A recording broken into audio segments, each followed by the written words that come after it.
오늘 말씀은 우리가 많이 들은 것처럼 태어나면서부터 맹인이 된, 태어나면서부터 시각장애인이 된 한 사람이 있었는데 예수님을 만나게 되었고 그리고 치료받게 되어서 낫게 되고 보게 되었다라는 것이 오늘의 말씀입니다. 1절에 보니까 태어나면서부터 그는 맹인이었다. 시각적인 장애가 있었다라고 말하고 있습니다. 성경은 그의 이름이 누구인지 정확하게 말해주지 않습니다. 그런데 8절에 보면 그가 아무것도 볼 수 없었기 때문에 그의 삶은 거지 인생, 누군가에게 구걸해서 빌어먹는 그러한 삶을 살았다고 그의 삶에 대해서는 자세하게 말하고 있습니다. 앞을 보지 못하니까요. 할 수 있는 일이 없죠. 당연히 이제 구걸하며 하루하루를 살아가던 사람이었습니다. 그가 예수님 만나고 삶이 변화된 것이죠. 예수님께서 땅에 침을 뱉으신 다음에 침으로 진흙을 이겨서 그런 다음에 그것을 눈에 바르고요. 7절에 보니까 실로아며라고 하는 연못에 가서 이 진흙을 씻으면 된다. 그래서 씻었더니 보게 되었다는 것입니다. 이 사람은요, 예수님 만나서 기적을 경험하고 문제를 해결받았죠. 저와 여러분의 삶 가운데에서도 예수님을 만나게 되심으로 여러분의 삶에 놀라운 기적과 문제 해결이 있기를 주님의 이름으로 축원드립니다. 아멘. 오늘의 이 맹인의 이야기를 우리가 조금 더 깊이 좀 이해하시려면 이 맹인의 아픔을 먼저 좀 볼 수 있어야 합니다. 이 맹인의 가장 큰 아픔이 뭘까요? 당연히 보지 못한다는 것이죠. 그리고 보지 못하기 때문에 태어나면서부터 볼 수 없었다는 것, 그리고 그것 때문에 구걸하는 인생이 되었다는 겁니다. 여러분, 태어나자마자 맹인이 되니까 본 것이 아무것도 없어요. 뿐만 아니라 자기가 어떤 직업을 선택할 여지도 없이 그는 그냥 빌어먹는 구걸하는 인생으로밖에 전락할 수가 없었습니다. 참 비참한 인생이지요. 그런데 이 맹인을 더 아프게 했던 것이 있어요. 그것이 뭐냐면 2절에 나오는 주변 사람들의 반응과 시선입니다. 사람들은 그가 맹인이 된 것이 죄 때문이라고 생각했습니다. 그래서 그를 죄인으로 보았습니다. 2절 말씀 같이 한번 읽어보겠습니다. 시작. 제자들이 물어 이르되 랍비여, 이 사람이 맹인으로 난 것이 누구의 죄로 인함이니? 자기니까 그의 부모니? 질문이요, 죄 때문입니까? 아닙니까가 질문이 아니에요. 죄 때문인 건 확실한데 누구의 죄 때문입니까? 라고 질문하고 있습니다. 그가 죄인이라는 확신이 있어요. 그러니까 많은 사람들이 그에게 동전 한 푼 넣어줄 때마다 아유 죄인, 아유 불쌍한 죄인. 그를 바라보는 시선은 그냥 맹인 정도가 아니라 하나님께 죄를 지은 더러운 죄인이라는 오명이 늘 붙어 있었던 것이죠. 그가 맹인된 이유는 분명히 죄 때문이다 라는 확신이 있었습니다. 물론 누구의 죄인지는 모르지만 그는 죄인이야 라고 하는 낙인이 그에게는 붙어 있었다는 것이죠. 예수님의 제자들까지도 그렇게 생각했습니다. 그런데 신기한 건 태어나면서부터 맹인이니까 그럼 죄가 있다면 엄마 뱃속에서부터 죄를 져야 되는데 그건 아닌 것 같고, 그러면 아마 부모의 죄 때문에 그런 일이 생긴 건 아닐까라고 제자들은 추측을 한 것이죠. 이에 대해서 예수님의 대답은 세상 사람들의 생각과 너무 달랐습니다. 3절 말씀 같이 한번 읽어볼까요? 3절 말씀 시작. 이 사람이나 그분의 죄로 인한 것이 아니라 그에게서 하나님이 하시는 일을 나타내고자 하심이라. 아멘. 죄의 문제가 아니라는 거예요. 진짜 문제는 하나님께서 그를 통해 하실 일이 있기 때문에 그런 맹인의 삶을 살게 되었다는 것이죠. 이 말을 다르게 표현하면 이렇게 표현할 수 있습니다. 하나님이 이 사람을 통해 뭔가 하실 특별한 일이 있다라는 거죠. 다시 말하면 하나님의 특별한 계획이 바로 이 맹인에게 있다라고 예수님께서 말씀하고 있는 것입니다. 여러분, 세상에 많은 사람들은요, 하나님의 이러한 시선, 예수님의 시선으로 보지 않습니다. 아까 말한 것처럼 원인과 결과. 네가 그렇게 살았으니까 이런 일이 일어나겠지. 네가 죄가 있으니까 이런 일이 있겠지라고 마치 최악의 삼류소설을 쓰면서 그를 평가합니다. 조금 어려움이 있으면 거 봐라. 내가 지난번에 그렇게 봤는데 안 좋아 보이더라. 내가 그렇게 될 줄 알았다. 내가 보니까 교만한 것 같더라. 그러니까 그런 일이 있는 거지. 뭔가 어려움이 다가온 사람을 보면 우리는 예수님의 시선이 아니라 이 죄의 시선으로 뭔가 네가 그럴 만한 일을 했겠지 라고 평가할 때가 많습니다. 안타까운 것은 오늘 예수님의 제자들도 그랬다는 것이죠. 예수님과 가까이 있던 제자였지만 그를 바라보는 눈은 세상의 기준과 똑같았습니다. 여러분, 죄로 인해서 그렇게 된 것이라는 시선과 하나님의 특별한 계획이 있어서 그런 것이다 라고 한 이 두 가지의 시선은 너무나 큰 차이가 있죠. 오늘 예수님께서 그를 바라보는 시선은 뭐예요? 하나님이 너를 통해 특별한 계획이 있어. 하나님이 너를 통해 놀라운 일을 하실 거야 라고 말씀하시는 거예요. 여러분, 우리가 우리의 삶을 바라볼 때, 또 우리의 문제를 바라보고 어려움 바라볼 때 이 시선이 있어야 합니다. 어떤 원인 때문에 이런 것이 아니라 나에게 하나님의 놀라운 계획이 있고 특별한 일을 하기 위한, 특별한 일을 하게 하시기 위한 하나님의 또 다른 계획이 있다라고 볼 수 있어야 한다라는 것이죠. 내 가족, 내 교회, 주변의 사람들을 그렇게 볼 수 있어야 합니다. 여러분, 이 예수님의 시선으로 볼 수 있기를 축복합니다. 그런데 오늘 나누고 싶은 건 그게 아니에요. 좀 더 구체적입니다. 자, 예수님은 말씀하시기를 하나님이 하실 일이 있어. 하나님께서 이를 통해 특별한 계획이 있다 라고 말씀하셨거든요. 근데 문제는 이 맹인은 어떻게 생각했을까요? 예수님은 그렇게 보셨어요. 그러면 맹인은 어떻게 봤을까요? 내가 맹인된 이유가 뭐라고 봤을까요? 아마 이랬을 것 같아요. 왜 나에게만 이런 일이 생기는 걸까? 왜 다른 사람은 다 괜찮은데 왜 나에게만 이런 일이 생기는 걸까? 왜 나의 삶에 이런 문제가 생기는 것인가? 아마 이러한 질문이 그 인생 가운데 많았을 겁니다. 오늘 나누고 싶은 영적인 교훈이 하나 있습니다. 한번 따라 합시다. 하나님의 일을 나타내실 때 이해할 수 없는 고난이 있습니다. 하나님께서 하나님의 일을 시작하실 때 우리가 볼 때는 이해할 수 없는 고난처럼 보인다는 거예요. 이 맹인의 입장에서는 이 고난의 의미를 해석할 수가 없었습니다. 왜 나에게 이런 일이 일어나는 거지? 왜 나에게 이런 일이 일어나는, 정말 죄가 있어서 그런가? 의아하죠. 왜 나에게만 이런 비참한 일이 일어나는 걸까? 맹인이 가장 힘들었던 것은 크게 네 가지예요. 앞을 보지 못하는 것, 그것 때문에 삶이 어려운 것, 거린이니까요. 그리고 주변 사람들의 시선, 죄인이야 라는 것. 또 한 가지가 있어요. 그것이 뭐냐면 이 고난을 이해할 수 없는 거예요. 왜 나에게 이 일이 일어나는 거지? 이게 해석되지 않는 거예요. 어려울 때마다 자꾸 퀘스천이 드는 거예요.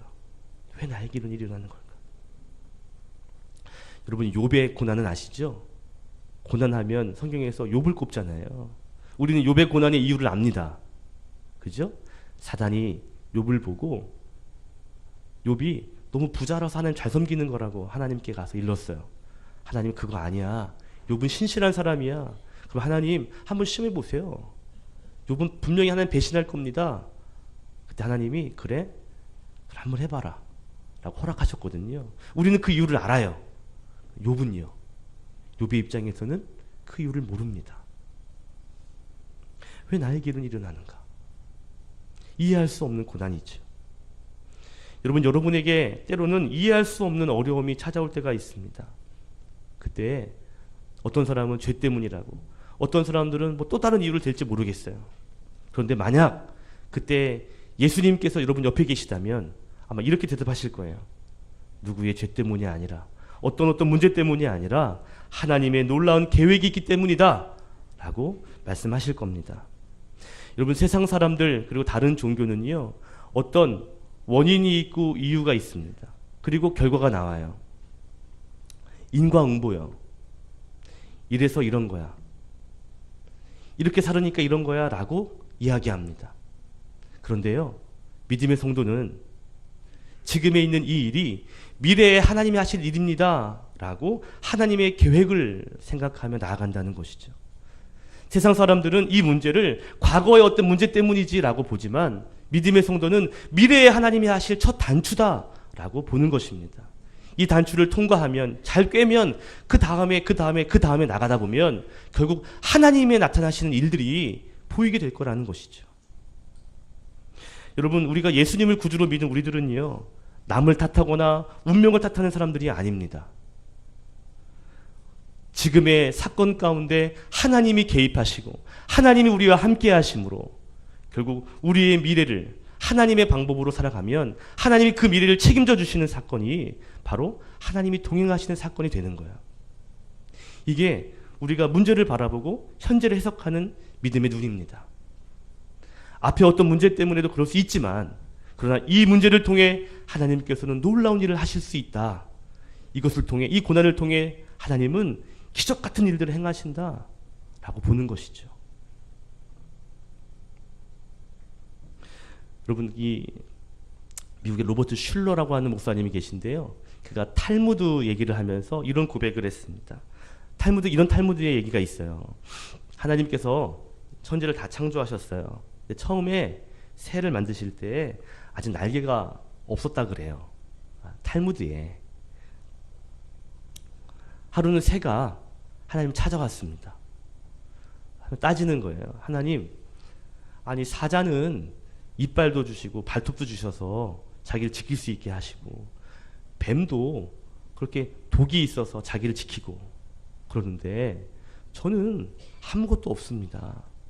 저에게도 뭔가 좀 주십시오 라고 이야기를 했어요. 그러니까 좋으신 하나님이, 그래 네 말도 일리가 있다. 그래서 그 어깨에 날개를 달아주셨습니다. 그런데 며칠 뒤에 새가 다시 하나님 찾아왔어요. 하나님, 제가 능력을 달라 그랬지 제가 어깨에 짐을 얹으라고 했습니까? 아니, 능력을 좀 달라고 좀 했지 어깨에 이렇게 2개의 짐을 올려놓으시면 더 못 달리고 더 힘든데요, 왜 저에게 짐을 주시는 겁니까? 너무 무겁고 너무 불편합니다. 이게 뭡니까? 라고 따졌어요. 그때 하나님이 너무 어처구니가 없었어요. 이렇게 얘기합니다. 내가 너에게 2개의 날개를 달아준 것은 무거운 짐이 되라고 주신 것이 아니라 날개를 펴고 더 높이 날아가라고 준 선물이다. 로버트 슐러 목사님이 이 예화를 듣고 이렇게 고백합니다. 하나님은 때로는 나를 절벽으로 인도하십니다. 문제, 고난으로 인도하십니다. 그런데 거기서 떨어져 보니 그제야 알게 됩니다. 내 어깨에 날개가 있다는 사실을 그제서야 알았습니다. 하나님이 주신 고난은 짐이 아니었습니다. 날개였습니다. 그러면 요셉이 형들에게 미움받고 팔려가죠. 애굽으로 갑니다.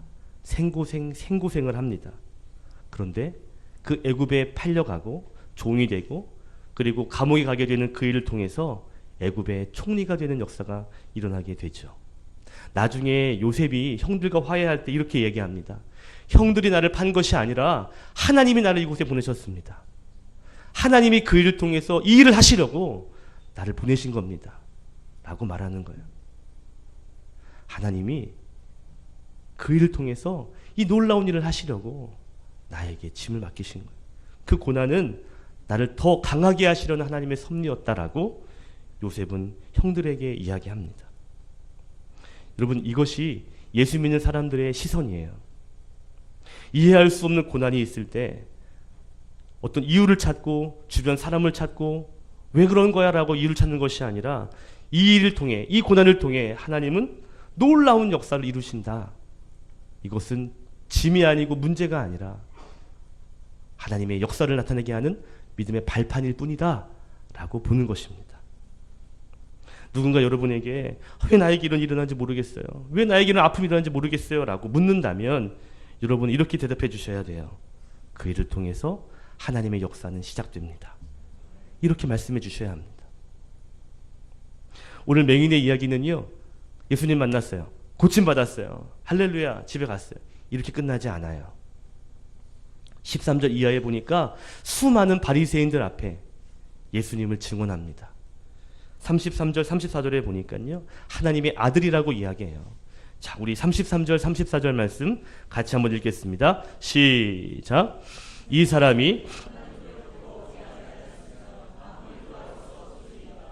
그들이 대답하되 이르되 내가 온전히 죄 가운데 나서 우리를 가르치느냐 하고 이에 쫓아내어 바리새인들이 뭐라고 생각했냐면 너 죄인이잖아. 이 자식이 죄인이면서 우리 가르쳐? 그러니까 뭐라고 했어요? 하나님으로부터 온 사람입니다 라고 얘기할 때 네가 우리를 가르치냐. 얼마나 바리새인들 앞에 당당하게 이야기했는지. 이 맹인은 그냥 눈을 떴습니다로 끝나지 않고요, 마치 세례 요한처럼 예수님을 증거하는 삶을 살게 된 것이죠. 여러분, 때로는 우리의 삶에 이해할 수 없는 고난이나 아픔이나 어려움이 찾아올 때 있습니다. 여러분, 세상의 기준으로 반응하지 마십시오. 지금 우리에게 주신 이런저런 문제는요, 하나님의 특별한 일을 이루시기 위한 도구입니다. 지금의 문제는 나를 더 높이 날게 하기 위한 하나님께서 붙여주신 날개입니다. 아멘. 우리는 하나님의 일을 나타내는 사람들이에요.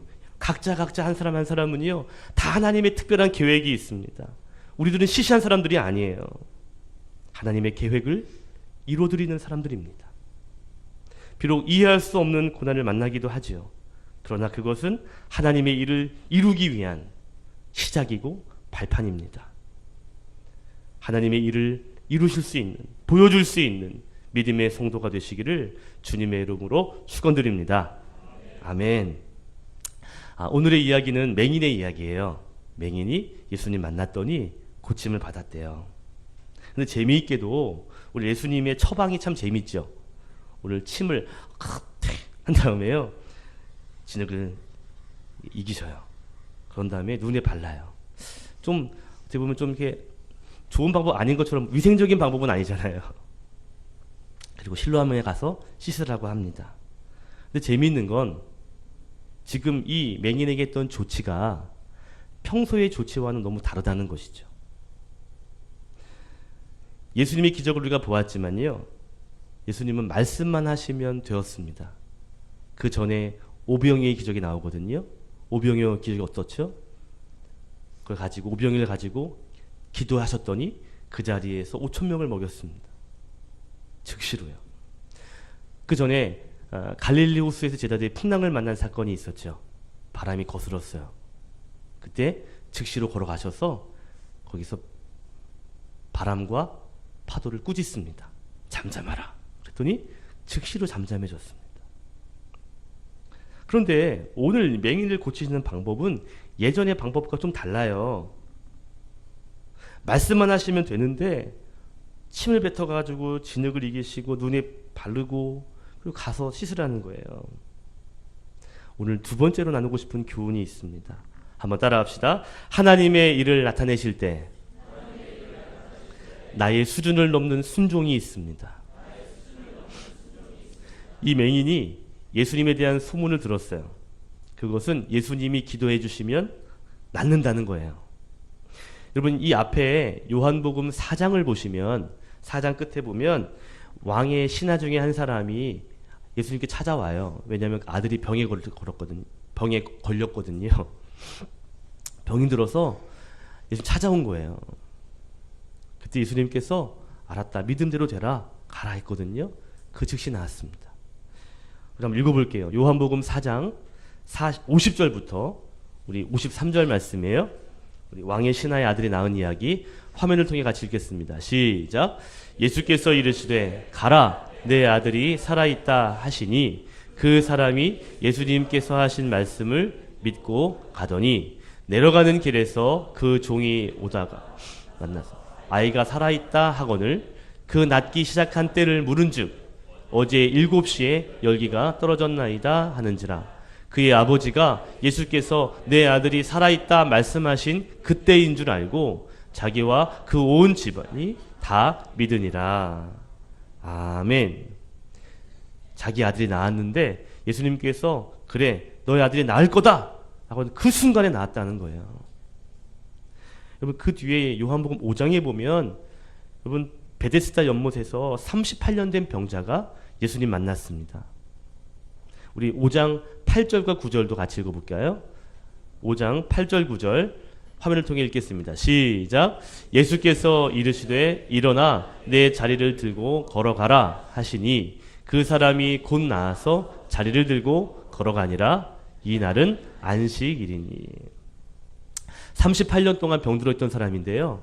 예수님께서 내 자리를 들고 걸어가라 그랬어요. 그랬더니 곧 나아서 그 즉시 나아서 걸어 나갔다고 성경은 기록하고 있습니다.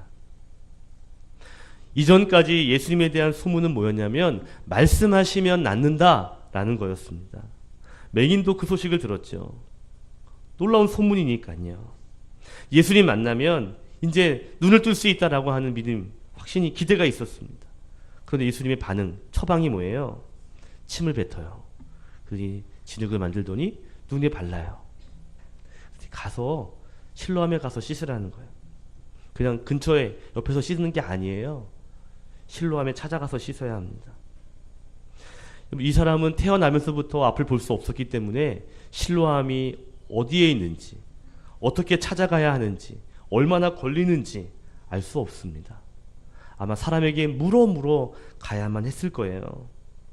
여러분, 이 맹인에게 예수님의 처방은 너무나 번거롭고 너무나 불편한 처방입니다.